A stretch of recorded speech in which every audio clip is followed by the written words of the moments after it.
Hey there, it's Kat and this is Brews and Reviews.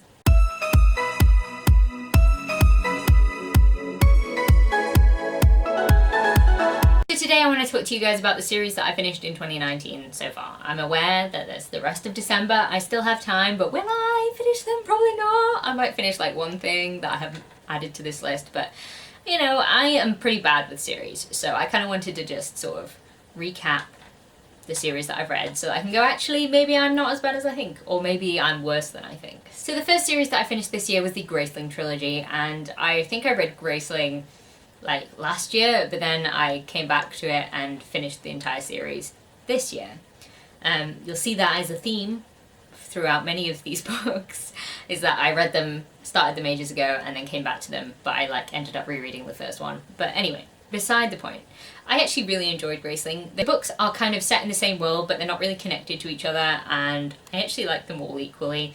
I think Fire took a little bit of a downturn because it was a different sort of book. It involved more monsters rather than people with graces, and I enjoyed Bitter Blue because it was a whole dealing with a political situation and dealing with the aftermath of something that happened earlier on in Graceling. So I did like how it all wrapped up and connected, and I really enjoyed that series as a whole, so that one was definitely worth reading and finishing. The next series that I have gotten up to date with is Nixia by Scott Rankin. So this series has the first two books out at the moment, and the next one doesn't come out until next year, which I'm really looking forward to. I read Nixia, I think 1-2 years ago now, and I loved it. It's a competition book set in space, and a bunch of teenagers compete to go down to this planet where they can mine this substance called Nixia, which basically changes when you think about stuff. So you can make it whatever you think it should be, and it's really interesting. But there's a whole lot of twists that go down, and the second book did not disappoint. It was full of twists and turns, and I was like, oh my holy fuck, what the hell's happening? So it was really good, and I can't wait for the next one. The next series that I finished was the Origin Mystery series, which is the Atlantis Gene books, and yeah, I really enjoyed these ones. They were a little bit different than I was expecting though, because the Atlantis Gene starts off with like this weird bell thing that when it rings it like melts people. So I was like, what the fuck's happening there? And then it went on to a sort of weird space alien thing, and it took a very different turn. But it was very interesting all the same. So I am glad I read it. I really liked the atmosphere, and I liked how multicultural it was and how big everything felt. It was definitely like all around the world.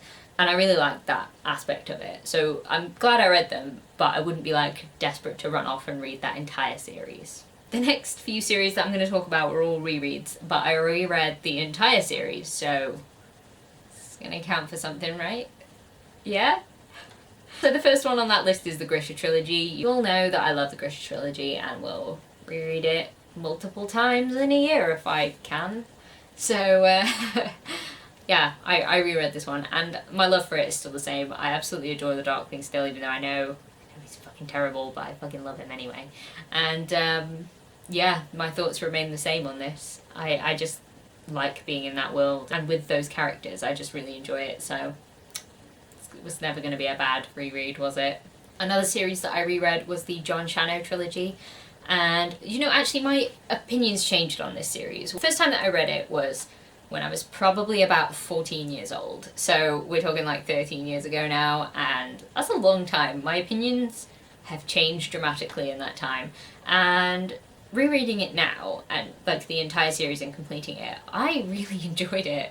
There was something about the character of Shanno and his like moral beliefs, as well as like time hopping through different centuries. It was so interesting, and I think my major problem with it when I was younger was that there were no really strong female characters like as like the main character. And when I reread it, I was like, oh, there are actually strong female characters. They're just doing slightly different things than I expected them to be doing. And yeah, I really enjoyed this one. It's got the world turning on its axis every couple hundred years, and it's fucking cool. So you should read that one. It's also by David Gemmell, and he's awesome, so. The next series that I reread this year was the Rising Trilogy. Now originally I did this so that I could continue with Iron Gold and Dark Age, and I didn't, because I kind of got a bit scared. After rereading Rising Trilogy and just loving it so much again, that was the first time I reread all three books, and I really enjoyed it. So many images in the series that just burned into my brain, and it's just fantastic. And it ties it up in such a nice little note at the end, and I really love how that ends. So I'm not disappointed that I stopped there, but like, I am slightly terrified of starting the next one because I don't want Dark Age to leave me hanging like Golden Sun would leave you hanging if you hadn't had the third book. So I'm going to wait till the third book comes out before I read that one in its entirety, but yeah.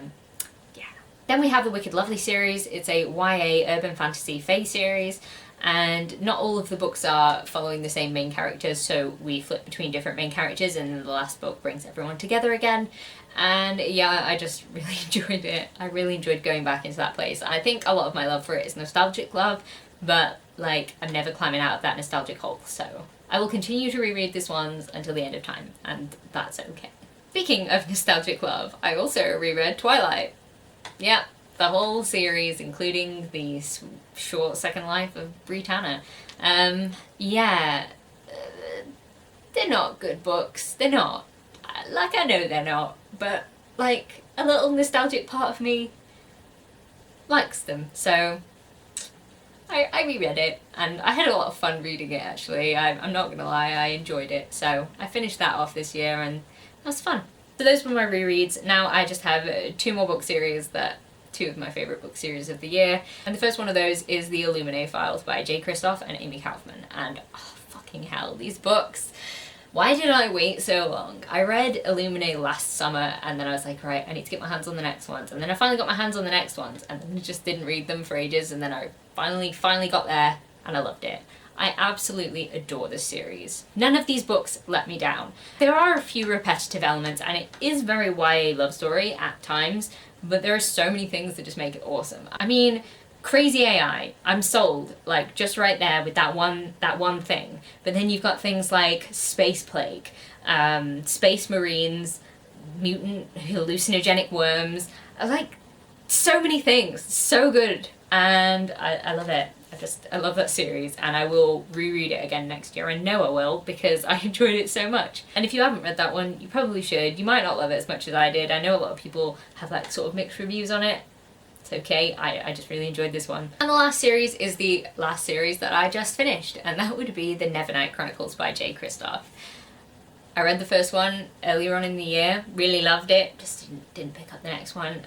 I decided to reread the first one last month, so I could continue on with it, and I could not stop.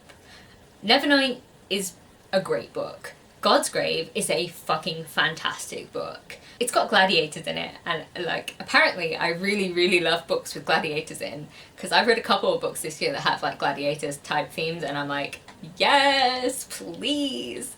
So apparently I love gladiators, and God's Grave has that, and it's just so many other really fucking cool things in it.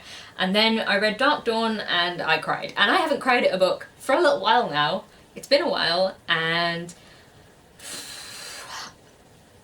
10 out of 10. So good. Love that series, and so glad that I read it. So yeah, those are the series that I have either finished or come up to date with, and I just sort of wanted to record that for the internet, because now I'll be able to remember what I actually finished this year. And actually, I did better than I thought, even though a lot of those were rereads. But because I wanted to read them, I guess it weighs up. In my head it weighs up. But technically I reread 5 series there.